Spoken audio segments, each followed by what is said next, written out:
Assalamu alaikum warahmatullahi wabarakatuh. Hope you're doing well. Been digging into the RadFem philosophy for quite some time now, and I have some notes here that I want to discuss with you. And one of the things that the RadFems advocate for is resisting patriarchal socialization by rejecting roles like wife and mother as defining identities and for women to focus on being more autonomous. Now, liberal feminists will tell you feminism is all about choice, whether you want to be a stay-at-home mom or be a career boss babe. However, I have shared in the past how many RadFems have called me a pick-misha and that I'm not a girl's girl, that I'm a woman but I'm not for women because I encourage women to become more dependent on men by letting go of their career and their other objectives while they focus on taking care of their children. And they call me a pick-misha. Okay? Now, it's interesting, and they also tell me I have no ambition. The amount of insults I get from RadFems for being a stay-at-home mom and someone who likes their husband and who advocates more for reconciliation than divorce and things like that, and who holds women accountable, right? Points out their failures, says, hey, maybe you overreacted, such and such. I don't always see the woman as the victim. Sometimes she's definitely the predator. Because of that, I get called a pick-misha. Now, a wife is a term that a lot of RadFems hate. The more I've studied them, the more you see their desire for lesbianism. Now, many of them claim to be bisexual, but I have also seen within their little cults, their little orbits, that they say, oh, I wish I didn't like moids. Moids is like a slur slang for men. And men say femoids, and the women say moids. But no matter what, you see this pattern of them really finding any story negative about a husband and pushing it. And countless RadFems have said, marriage is a bad deal for women. And this fascinating further is that when there was a whole debate about how often should a married couple be having relations, this really pissed the RadFems off. But then the RadFems turn around and say that women shouldn't be shamed for doing OF or doing adult content. And they call that empowering. Now, some RadFems say no, the adult entertainment industry subjugates women to the male-dominant patriarchal beauty standards, so it's bad. So you get a lot of mixed messages from them. But the point is that no matter which way you square it, you see plenty of RadFems fighting against marriage, gender roles, and to them, the more you read about them, they don't really have a special place for mothers. At first, when you come across them, you could think they're fighting for moms, they're fighting for women to have good husbands, but no. I would argue no. I've shared countless evidences on my blog.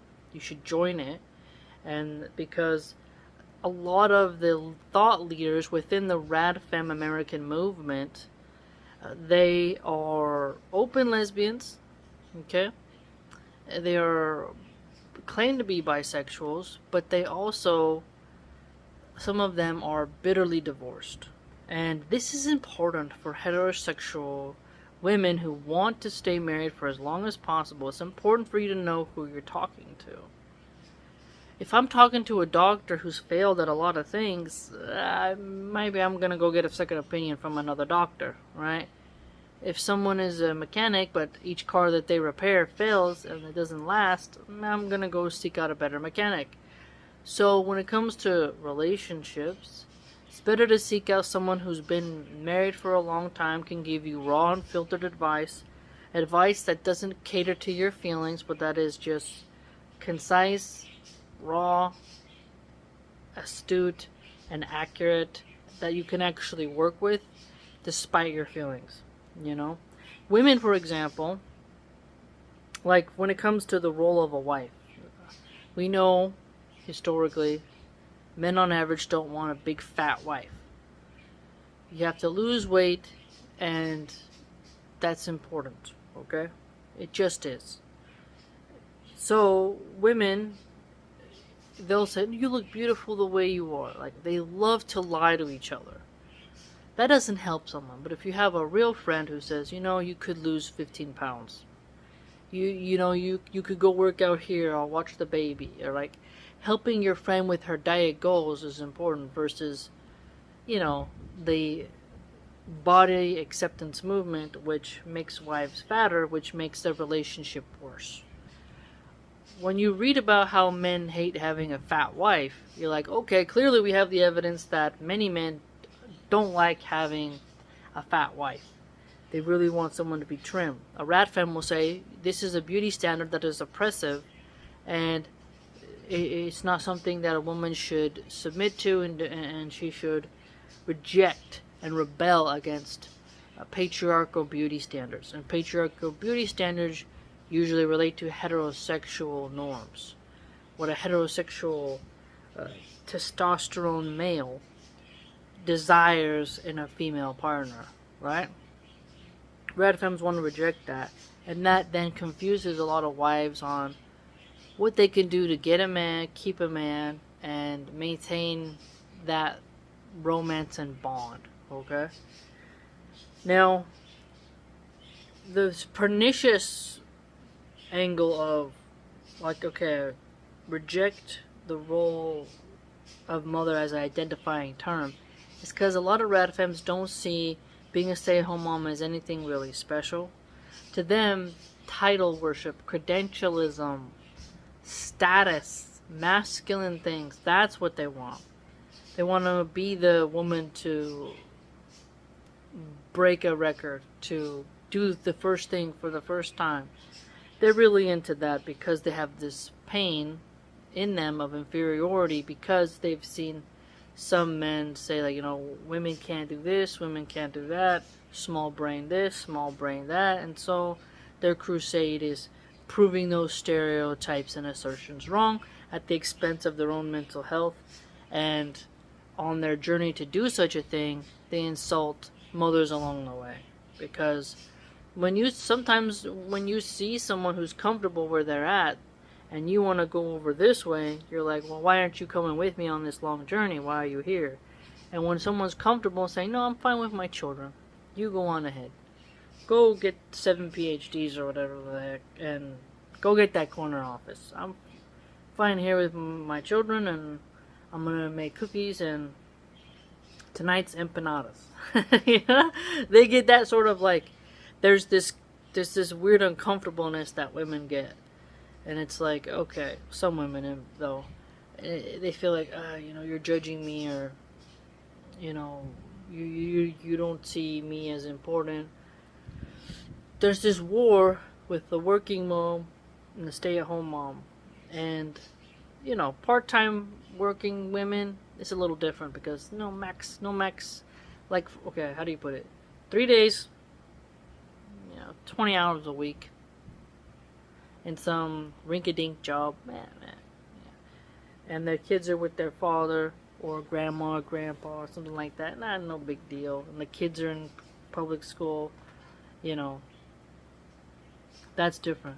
But a woman who's like, I'm putting my 8-week-old child into a daycare and going back to the office, it's like, hold up. That's intense. And then when you say you're a mother, you should put your kid first. There's this sacrifice that's attached to the word mother, and the RadFems don't want to do that.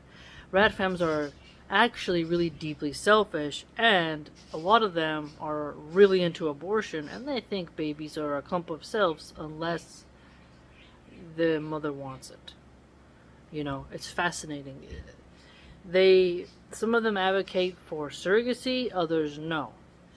And then surrogacy is a very cruel way of using a woman's body, literally like a dairy cow. That's actually cruel, and it's usually poor women who are being taken advantage of by a rich couple, gay or straight. And when you talk about people who support surrogacy, the baby should be with the mother and breastfeed. They're like, no, no, no, no. Formula, put them with a nanny.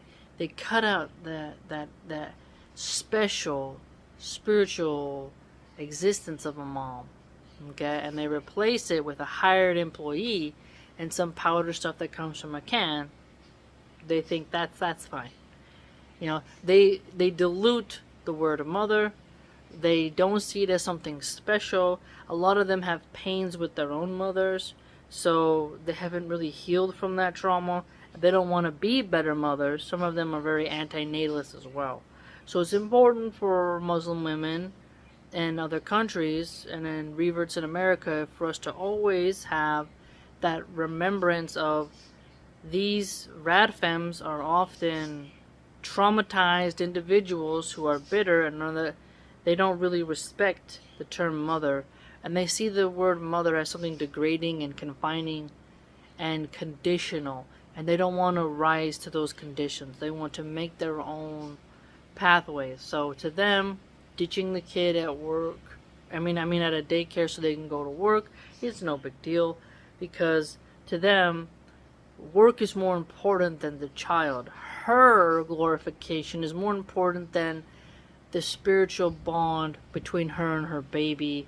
And because the baby can't talk and say, Mom, I want to be with you, she thinks it's fine, and she's very bullheaded. So if you try to tell her, hey man, you're going to have that special bonding with your baby if you breastfeed and spend time with them. Yeah, it'll be a hard day, but you're always going to have hard days at the office, at your job, whatever job you have. There's always going to be good and bad.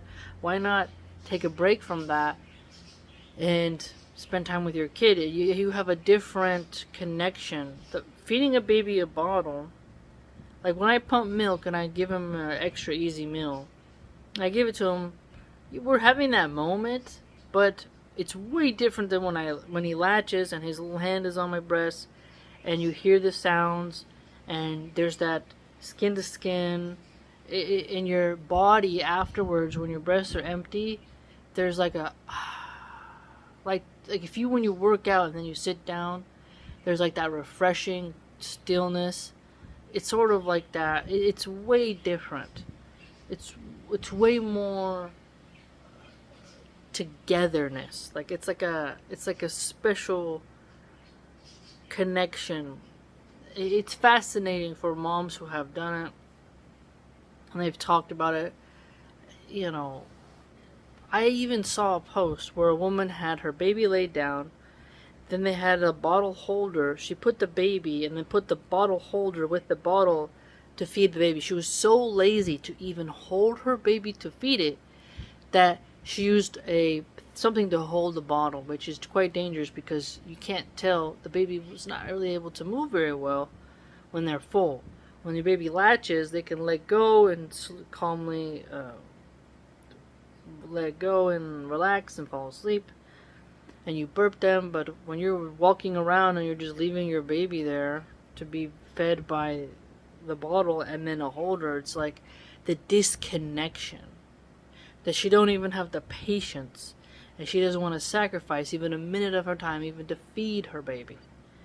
So the detachment, a lot of RadFems are detached from their mothers, and they don't really see the need for attachments to their children, because if they did, they would have to admit that they need a man to take care of them. And no, RadFem has invented a compound where it's all women, and all the women are taking care of each other's babies. And even if they tried that, you can't just trust any woman with your children just because they are a woman. If you recall, I shared not too long ago the white nurse who was in the NICU who had killed 7 to 8 babies. And if you looked at her, you'd be like, I would have never suspected that. But evil has many masks, many faces. And so you can't just trust someone because they're a woman. So the whole RadFem desire to have a female compound doesn't work when you look in the surface of it, because I can't just trust you because you're a woman. RadFems usually cover male crimes. They hide female crimes. And they don't like pointing out the faults of women. They're female supremacists, so they always have to focus on what they think a woman does well, and that doesn't work for me because I'm just like, no. I watch a lot of true crime, read a lot of crime stories, and there's plenty of women who are quite evil, sadistic, immoral creatures, and to think your genitals automatically make you a better moral person is absurd. And so, clearly, a lot of the RadFem goals aren't practical, they're not reasonable, they're not logical, they're not sustainable either. And so, when they tell women to, reject that role of wife and mother as a defining feature of your identity and be more autonomous, this breeds that phrase, I'm not just a mom. Think of this, just a mom. In the English language, just. It's like they want to be a mom, but they also want to be something with a grandeur title. They want to be the shining star. They want to be in the spotlight. They want to be the special one. And the fact is, to your child, you are that special one. You are the spotlight. But they don't see their child's love and validation as important as what a boss will say. So if their male boss says, you're the best, you're getting the promotion, they're more happy with that than if their kid says, I love that you're with me all the time, and I miss you, and I love you, and I want to be with you. You're the best mom in the world, and you're with me. If you're with your child more, they learn to like you more. Now, you're not hovering over them, but you are guarding them, and you're communicating with them and connecting with them. But if you're at work, there's less time in the day to get to see what they're doing, and as they get older, you really got to focus on their mental health. You have to focus on connecting with them, guiding them, reminding them. It's a consistent thing you have to do every day. Otherwise, the deviants in the school will subvert them, social media, Hollywood, artists, you name it. There's tons of elements that are trying to pull your kid in this way or that way. And so, socialization comes from you as the mom, and you putting the mom identity in the forefront is actually more beneficial for you psychologically, because that makes you understand what is your purpose, what is your goal, what is your agenda, what is your duty. And then once you understand that, things become more clear. I'm a mother first before an employee. I'm a mother first before a sister. No one comes before my children. It's Allah and then the children. Now it's supposed to go, for some it's Allah, husband, children, herself. But, your husband, if he dies, it's going to be Allah, your children, you. Some women it's Allah, them, their children, then husband. Either way, the children are there, and children, they're very vulnerable and they need you. And so there's nothing wrong with having mother or wife as your defining identity. If we took more pride in that, there'd be a lot better advice for women. And if people talked about how to be a good wife, I think there'd be a lot of better wives. Clearly, the modern system isn't really working because we have a lot of divorces, and women are picking poor choice in a partner, and the husband and a spouse. They're picking men who they don't really want to stay with. So this suggests to us that the Islamic model, there's a list the Prophet peace be upon him tells, like, you can marry a woman for her beauty, her lineage, but you should marry her for her religion. We have a clear outline for men, and we have also the agenda for women to pick a believing man who does the law. We have our goals, our blueprint. The Prophet peace be upon him cursed women who imitate men and men who dress like women imitate women, right? So clearly, a woman then has a blueprint of, I need to not be a masculine wife, and I need to not pick an effeminate husband, and I need not tolerate an effeminate husband. So I need to focus on finding a masculine man and working on my femininity, even if it's a very hard thing. This is what I have to work on, right? So no matter which way you look at it, Islam has a solution. The more you study the deen, the more you study Sharia law, all of it, it's just fascinating, and you're able to find out what it is you're supposed to do. So when a RadFem tells you to reject wife and mother as an identifying feature, understand they're insulting what it means to be a woman. Okay? Remember, they reject sort of this female beauty standard. So they're not shaving, free bleeding, lots of piercings, oddly colored hair.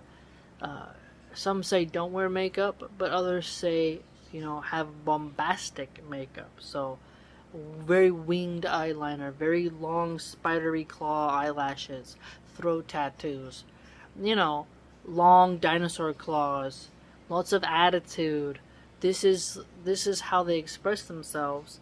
And some men maybe want that sort of occultic, toxic, nefarious energy in their lives, but those are very low quality males. But a man who has a good relationship with his mother, a good relationship with Allah subhanahu wa ta'ala, he's gonna steer away from such trauma because he can kind of see that's just a viper that's waiting to strike. So why even put the viper in my basket? It makes no sense. So as the RadFems desire you to resist the patriarchal socialization, understand that Allah subhanahu wa ta'ala has put men in power, and Islam is a patriarchal religion, and the longer you hang around with people who reject the patriarchy, the more confused you'll become, and more unhappy with your own self, and have an identity crisis, a form of alienation as well. So be careful, and start studying your religion, start studying your faith. The more you do that, the more things become clear. And as an American, I can tell you, wow, it takes a lot of work to unpack the socialization that America put on us, especially us 90s kids, the millennials. How much degeneracy was pushed on us. So let me know what you think. Please like, comment, subscribe, share, and join the blog.